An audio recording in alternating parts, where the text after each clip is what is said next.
ब्राह्मणों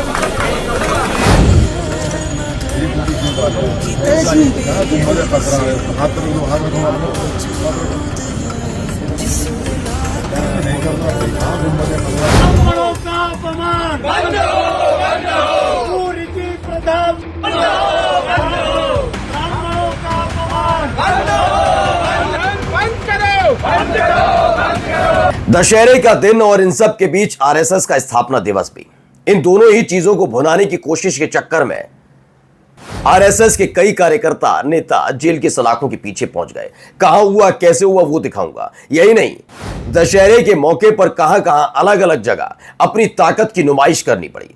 दिखाऊंगा कि जिस एक छोटे से मसले आइला मोहम्मद कहने पर लोगों को जेल की सलाखों के पीछे ठूस दिया जा रहा है, वहां जो दूसरी तरफ रावण के दौरान तमाशे किए जा रहे थे, कोई कार्रवाई नहीं की गई। और अब तो हिंदू समाज की तरफ से मांग भी उठने लगी है कि रावण न जलाया जाए। जी हां, कई ऐसे मुस्लिम चेहरे हैं जो एक्सपोज भी हुए। पूरी जिम्मेदारी के साथ बोल रहा हूं, मुस्लिम चेहरे, उन चेहरों को देखिएगा तो एक चेहरा यह भी देखिए कि आइला मोहम्मद वाले मसले पर जब उनकी तस्वीर एक जगह चस्पा की गई तो उन्होंने कहा यह सब नहीं करना चाहिए था, नबी होने चाहिए, यहां यह होना चाहिए। उन्होंने तरीका बताया और सिखाया। यही नहीं, आज आपको दिखाऊंगा कहां मिला हथियारों का जखीरा, जिसका खुल्लम खुल्ला प्रदर्शन हुआ। लेकिन सरकारें जो स्वच्छ और स्वस्थ सरकार देने की बात करती हैं, वो खामोश क्यों है? नमस्कार, मैं हूं प्रज्वल गौतम और आप देख रहे हैं the live TV. The live TV, सच सबसे आगे। दशहरे का मौका था, 2 अक्टूबर था। पहले तो मेरे पूरे परिवार की तरफ से सबने मुझे बधाई दी। मेरा जन्मदिन था, यौम पैदाइश। बस एक परिवार को जानकारी भी देना चाहता था। आप अपने भाई को, अपने छोटे भाई को, अपने बेटे को मोहब्बत दे सकते हैं, पहुंचा सकते हैं संदेश। जी हाँ, कल 2 अक्टूबर को मेरा जन्मदिन था, इसीलिए मैं छुट्टी पर रहा और आज मैं आपके सामने हाजिर हूँ।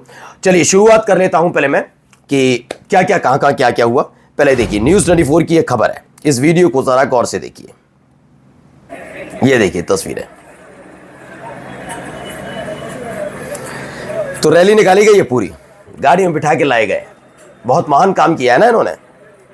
भाई ये काम में लगे रहते हैं, मालूम है आपको, देश निर्माण में। पंजाब में गायब थे तो क्या हुआ, कहीं और देश निर्माण कर ही रहे होंगे।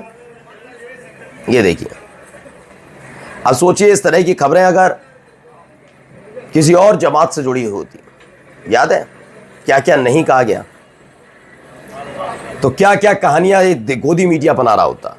तो यहां कितने आसानी से लाए जा रहे हैं, कैसे। खबर क्या है मैं बता देता हूं। बिना अनुमति आरएसएस ने किया शाखा प्रशिक्षण, 39 गिरफ्तार। चेन्नई के, तमिलनाडु के चेन्नई में 39 आरएसएस कार्यकर्ताओं को गिरफ्तार किया गया। उन्होंने बिना अनुमति सरकारी स्कूल में गुरु पूजा और शाखा प्रशिक्षण किया था। बीजेपी नेता ने डीएमके सरकार पर कार्रवाई न करने का आरोप लगाया। ये तमाम चीजें निकलकर सामने आई। बताइए, बीजेपी नेता ने डीएमके सरकार पर कार्रवाई न करने का आरोप लगाया है। अब आप समझिए कैसे कैसे अब ये घिरते जा रहे हैं। अब खेल क्या है इनके साथ, क्या अभी हाल ही में एक वीडियो भी आया, ये तो दक्षिण भारत से निकल कर आया। तो उन राज्यों में भी होने लगा जब बीजेपी की सरकार है, वहां पर भी आरएसएस कार्यकर्ताओं के साथ यही हो रहा है। हाल ही में वीडियो आई थी, सोसाइटी में आरएसएस की शाखा लगाई जा रही थी। उन्होंने कहा, वहां का जो सोसाइटी मैनेजर्स थे वगैरह सब मेंटेनेंस वाले आ गए, उन्होंने कहा ये सब नहीं चलेगा यहाँ पर, ये सोसाइटी के अंदर ये सब करने की इजाजत नहीं। वो लड़ गए कि गांधी के जवाहरलाल नेहरू रहे, इंदिरा गांधी रही, तब बंद नहीं हुआ, तो तब की तब देखी जाएगी, आज नहीं होगा। और अब आइए यहां पर कुछ तस्वीरें देखते चलिए। आप नमाज अता नहीं करेंगे, कुछ नहीं करेंगे, ये सब जायज़ है। क्या जायज़ है जरा देखिए, ये देखिए।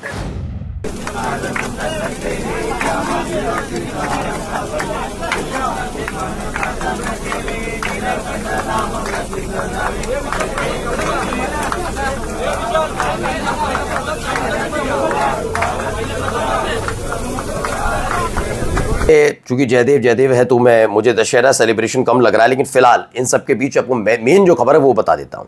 ये जो खबर है ये जुड़ी हुई है ट्रेन से। ट्रेन के अंदर बकायदा, ट्रेन, जी हाँ, ये घर नहीं था किसी का, ये ट्रेन थी। इस ट्रेन में माचिस, तीली जलाओ, मजीलू, पूजा, आरती, हवन भी कर दो, वहाँ हवन कर दो पूरा। हमें कुंड बनाओ, कुंड करके कुंड बनेगा, ये ध्यान रखना। मुसलमान नमाज अता नहीं करेगा। नमाज अता छोड़िए, वो ये भी नहीं कर सकता, ये करेगा ओ नमाज अता कर ली, पकड़ लो हो जाएगा। लेकिन ये क्या करेंगे, ये वो जो करना करिए, दिवाली में मनवा लो, रहेगा ये बस 20 तारीख को आ रही है, दिवाली मनवा लेना ट्रेन के अंदर। दशहरे के दिन, ये प्रोफेसर इलाहाबादी कहते हैं, दशहरा के दिन मुंबई लोकल ट्रेन में आरती का वीडियो सामने आया, जबकि ट्रेन में ज्वलनशील पदार्थ ले जाना, इस्तेमाल करना सख्त मना है। फिर ये सब कैसे हो रहा है? मैं तो कहता हूं दिवाली आ रही है, दिवाली पर भी इनको दिवाली ट्रेन के अंदर मनाने दो ना, इतनी छूट तो और दे दो छूट। ये तमाशा चल रहा है क्या? और फिर कह दो हिंदू खतरे में है, हिंदू, अरे हिंदू खतरे में नहीं है, तुम जैसे लोगों की वैसे खतरे में, तुम दूसरों को खतरों में डाल रहे हो।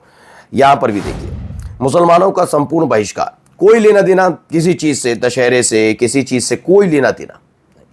एक पोस्टर था जिस पर लिखा था आइला मोहम्मद, उस मामले को उतना तूल दिया गया, यूपी पुलिस अब पिस्टल लेकर गोलियां बरसाती घूम रही। और एक पोस्टर है जिस पर लिखा है मुसलमानों को संपूर्ण बहिष्कार, पुलिस प्रोटेक्शन दे रही, मजाल है जबान से ही हड़का दे। अब ये सब संविधान के विरुद्ध हो रहा है, सब कुछ हो रहा है खुल्लम खुल्ला, कोई सुनने वाला नहीं, देखने वाला नहीं। अब आइए, आरएसएस के 100 साल पूरे हो जाते हैं। प्रोफेसर इलाहाबादी ने एक तस्वीर, 3 तस्वीरें जारी, केवल तस्वीरें देखते चलिए। ये तस्वीरें जारी करके ही खेल किए जाते हैं। अब ये तस्वीरें देखते चलिए, आपके अपने कुछ लोग भी हैं। मैंने इसीलिए तौकीर रजा जैसे मसले पर बोला था, ये ध्यान रखिएगा। मैं ये नहीं कह रहा मैं बताऊंगा कि कौन बढ़िया है कौन बेकार है, लेकिन आप खुद पढ़े लिखे हैं, खुद पढ़े लिखे हैं, बिल्कुल जिम्मेदारी के साथ बोल रहा हूं। आज मुस्लिम पढ़ा लिखा है, आप लोग पढ़े लिखे हैं, हर जमात पढ़ी लिखी है। तो ऐसे में आपकी जिम्मेदारी है, आप अपना नेता ना चुने, आप भी नेता बने, आप अपनी बात रखने का दमखम रखें, दूसरों के पीछे मत भागे। तौकीर रजा साहब ने बुलाया, इन्होंने बुलाया, उन्होंने बुलाया, देख लीजिए जो बुलाने वाले होते हैं कहां खड़े होते। तौकीर रजा नहीं है इसमें, लेकिन कौन कौन है जरा देखिए, ये देख लीजिए। और मैं ये नहीं कह रहा हूं कि आरएसएस का कोई विरोध करो, नहीं, आप ये समझिए कि जब जब आप पर परेशानी आई तो क्या आरएसएस के कार्यकर्ता आपके साथ खड़े होकर ये कहने आए सरकार से कि ये नहीं होना चाहिए? क्या संभल में बोले? क्या बरेली में जाकर बोले?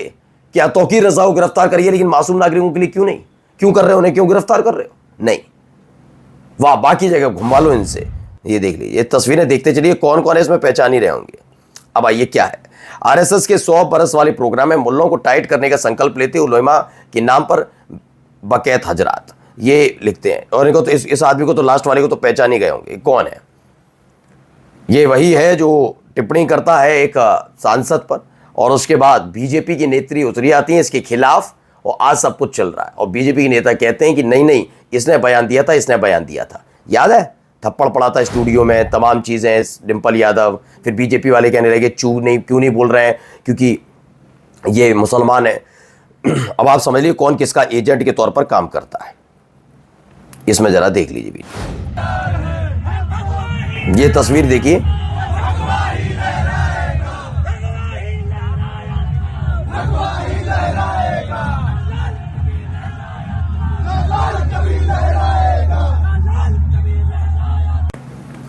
देखो, पहला तो मैं ब्राह्मण हूं, ऊपर से मैं आपको बता दूं कि हिंदू हूं।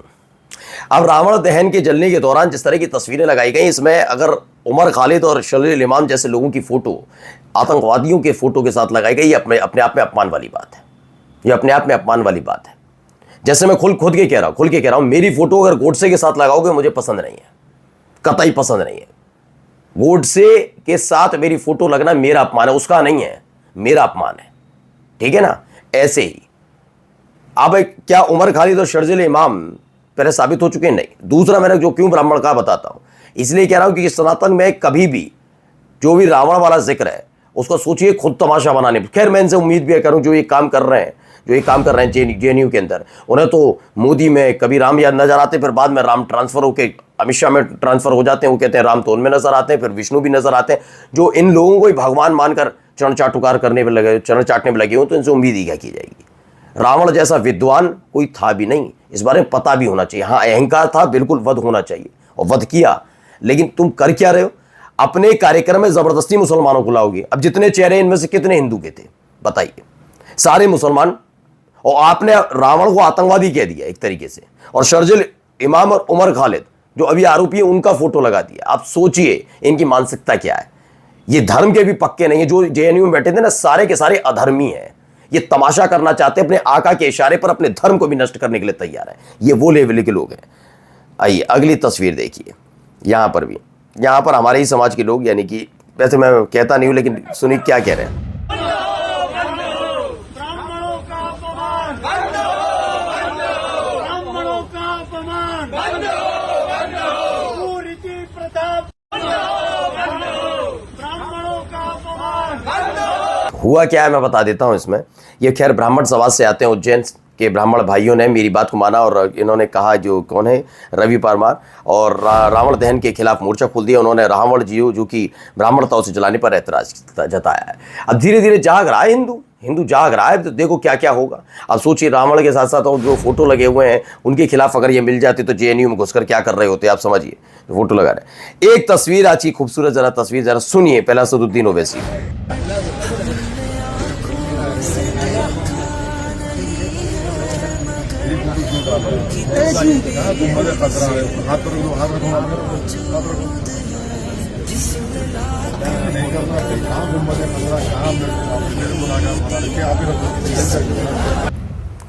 अब देखिए इसे मोहब्बत कहते हैं। क्या है, असद भाई किसी के बाप से नहीं डरते, तो जो कि बोलेंगे कि मुझे मत घसीटो।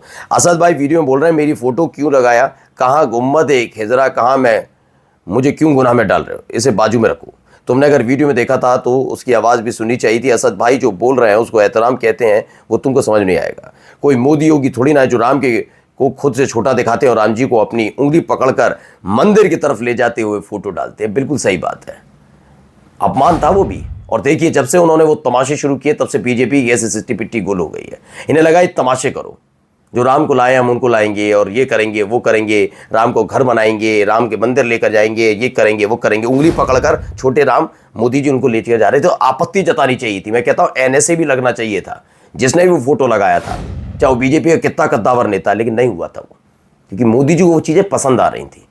लेकिन वो पसंदीदा चीज़ें कितनी खतरनाक हो गई। अयोध्या चुनाव हारे, हर जगह चुनाव हारे, बहुत बुरी हालत है बीजेपी की। ऐसे ही नहीं है, कहाँ गुम्बद खिजरा और कहाँ मैं, इस बात की पुष्टि एनडीटीवी ने भी की। लोगों ने एआईएमआईएम चीफ को आइलम मोहम्मद की तस्वीरें तोहफे में दी। पहले उन्होंने ले लिया, लेकिन जैसे ही उन्होंने देखा गुम्बद खिजरा के बगल में उनकी तस्वीर भी है, उन्होंने फोटो फ्रेम पर अपनी तस्वीर ढकने के लिए कहा। उन्होंने कहा ये सब बर्दाश्त नहीं है, ये सब चीज़ें नहीं। धर्म निभाना इसे कहते हैं, धर्म के नाम पर तमाशा करना किसे कहते हैं, वो हम देख चुके हैं और देखते रहते हैं। अब बेचारे नहीं कर पा रहे, हो नहीं पा रहा वो काम कि भगवान से ऊपर अपने आप को दिखाएं, अपनी स्तुति करवाएं, ये करवाएं, वो हो नहीं पा रहा। जनता नहीं करना चाहती, लेकिन देखा है इस देश ने अपने आप को ईश्वर किसने मान लिया था, सब ने देखा है। मजा बहुत लिया ना। आइलम मोहम्मद नाम का एक और तस्वीर जरा आप देखते चलिए। पहले यहाँ क्या हो रहा है,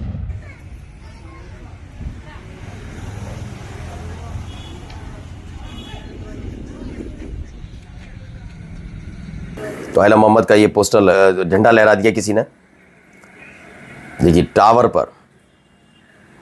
अब रात में चढ़कर लहराया है, क्या है कि सुबह जब देखा लोग, फर्रुखाबाद में आइलम मोहम्मद का लगाया झंडा, मोबाइल टावर के ऊपर लगा दिया झंडा। झंडा फहराने, पोस्टर लगाने का वीडियो वायरल हुआ है। दीवारों पर भी विवादित नारे की पेंटिंग लगी है। थाना कमालगंज के गांव नुसरतपुर का मामला है। ये खबर भी निकल कर सामने आई और जाते जाते कुछ तस्वीरें, जरा ये तस्वीरें देख लीजिए। ओम अपराजिताय नमः हरे ओम